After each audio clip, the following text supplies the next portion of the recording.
ساينس پوه صاحب دلته به وخت دلته به څېړنه وکړو.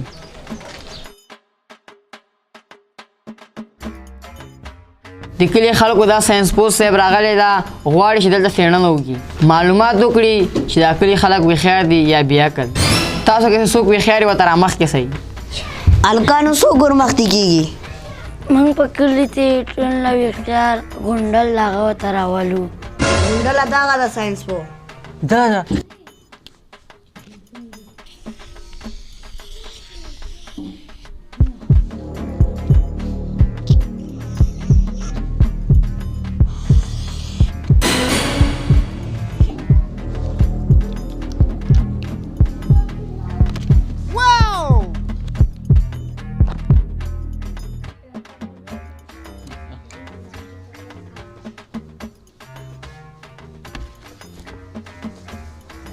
Oh, wow!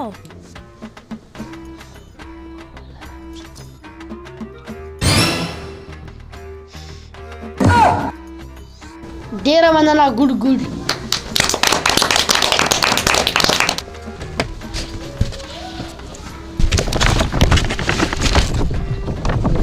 ساینس پوه صاحب دا څه کیسه وه؟ زه خو په دې خبره باندې پوه نه سوم. دا خلک څنګه ول هوښیار ول کما کړل؟ غونډل ډېر پوه سړی و. ما چې کله دایره رسم کړه، ما مطلب دا و چې دا ځمکه ګرده ده. هغې په دې منځ ځکه کرښه راکش کړه چې مطلب استوا کرښه هم لري. بیا ما ګي ورته کېښودله. مطلب ځکه ځینې خلک وایي ځمکه بېزوي ده.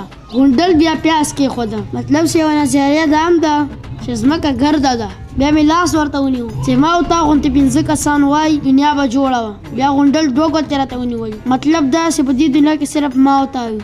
دا سړی باید ولسمشر سي. غونډل حاجي دې سړي څه ویل؟ دا خو داسې خبره وه که نه، داسې دا خط داسې تاو که دې مطلب دا و چې زه یوه ډوډۍ خورم. ما ورته په نیمایي باندې خط راکش کړه چې زه نیمه خورم. بیا یې هغه هګۍ راواخیسته کېښوده. پوه شوې؟ مطلب یې دا و چې زه هګۍ هم ورسره خورم. بیا ما پیاز ورته راواخیسته چې زه یې پیاز ورسره خورم. بیا یې هغه داسې لاس راته ونیو چې مطلب غرق شي. ما داسې ګوتې ورته ونیولې، ما په دواړو سترګو ړوند شي. ډېر ښه ډېر ښه. د دې په ویاړ به زه تا ته یو شعر ووایم. مینا پتلو راتلو زیاتیږي، مینا پتلو راتلو زیاتیږي، فکر مې کړی په لیلا چاس کې به درځمه. او راته کوئ که نه شته ناست یې.